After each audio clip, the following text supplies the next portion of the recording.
Ganito ako 8 years ago. Isang tagahanga ni Carlene na laging dumidiskarte kung paano niya ako mapapansin. Feeling ko nga sobrang nakukulitan na siya sa akin kasi every mall show niya, nandun ako. I love you, Carlene! Baka iniisip niya, stalker ako. And speaking of Carlene Ocampo, baby! Pero ang totoo, siya ang naging inspirasyon ko. Kung bakit ako nandito ngayon, kung hindi dahil sa nanay ko at dahil sa iyo, Love Love, wala ako ngayon dito. Sa sobrang dami kong gustong sabihin, na may mental block ako. Sa sobrang bilis ng panahon, 3 taon na tayo at meron na tayong sariling pamilya. Pero Love Love, gusto kong i-remind ka gamit itong kanta na to kung gaano kita kamahal.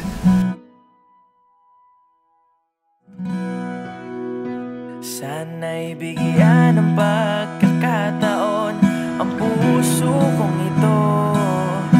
Libutin ng mundo nang magkasama tayo. Sana'y bigyan ng pagkakataon ika'y makilala ko. Abutin ng mundo, sana ako'y mapansin mo.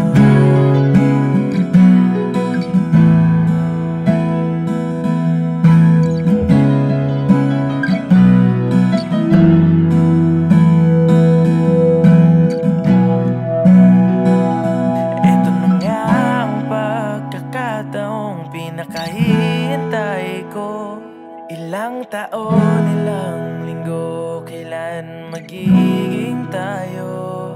Ito na nga ang pagkakataon na magiging tayo.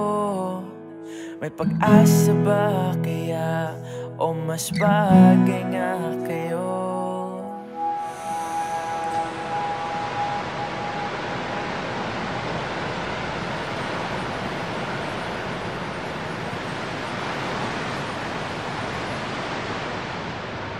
Sana'y bigyan ng pagkakataon ang puso kong ito.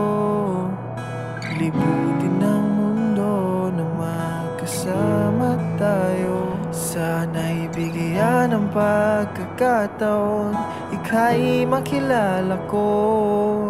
Abutin ng mundo, tila panaginip lang ito.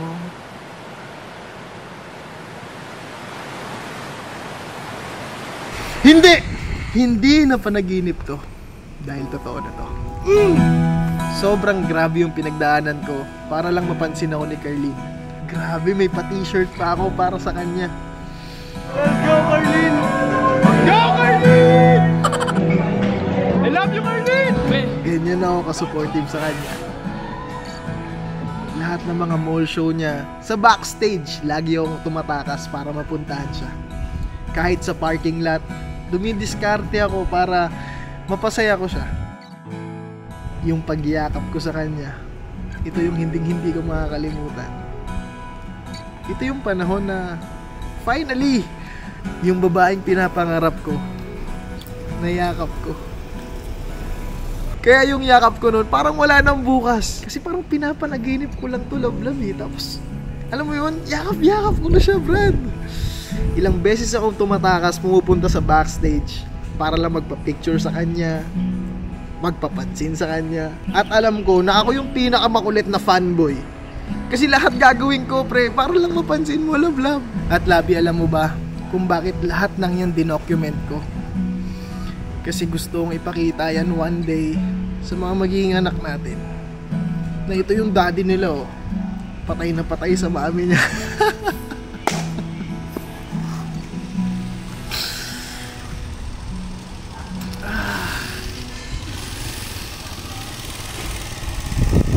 Dumaan na motor.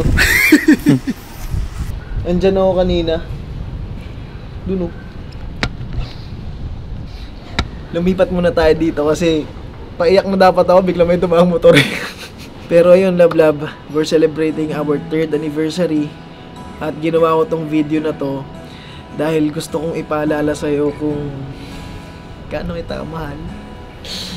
Wala na kasi ako maisip na regalo na ibibigay ko sa yung material na bagay Dahil alam kong wala na magpapasaya sa'yo, kundi yung pagmamahal kong totoo. Yan, ang tamis naman doon. Gusto ko lang i-remind sa'yo, love, na bawat araw na dumadaan, umaapaw yung pagmamahal ko sa'yo. Since day one until today, buong buo pa rin to. Halos lahat kasi naibigay ko na rin sa'yo eh. Helicopter date, si Molly nung wala pa tayong baby, brand new family car natin, yung pinapangarap nating Batanes trip. Grabe, simula pa nung nililigawan kita, love noon, bukang bibig ko na yan, nalabi, dadaling kita sa Batanes. Tapos nangyari, may pa 1 million bouquet pa, naging mascot kami para mapasaya ka namin, pati yung secret debut, na doon kita first time na paiyak. First time ba? Ay, actually hindi. Lagi pala kita napapaiyak. Emotional kasi yan si Carlin eh. 'Di ba? Parang wala na akong maisip pa na way na para mapasaya pa kita kundi ito. Yung may paalala ko sa'yo, yung sabihin sa'yo na kahit 3 taon na tayo, araw-araw pa rin kitang haharanahin, liligawan. At syempre, thank you dahil ikaw yung naging best partner, best mother, best daughter na nakilala ko. Wala na akong hahanapin pang iba, love. Nasa iyo na lahat. At pangakong hindi ako magsasawa na isigaw sa buong mundo na mahal ko si Carlin Ocampo! Ang ganda nun ah! Di ba? One last thing, mami, bago ko tapusin tong anniversary video ko sa'yo, may nakalimutan ako. Siguro ito na yung oras para sa kasalan. Kain! Tingin mo, ayos ba yun? Ayos yun. Gandang ending nun. Para sa kasalan. Kasalan? Proposal muna! Bakit kasalan? Diyos ko naman talaga. Siyempre, kapag may kasalan, may proposal. Okay. Labi! Pasensya ka na sa editing ha, kasi ako yung mag-edit nito.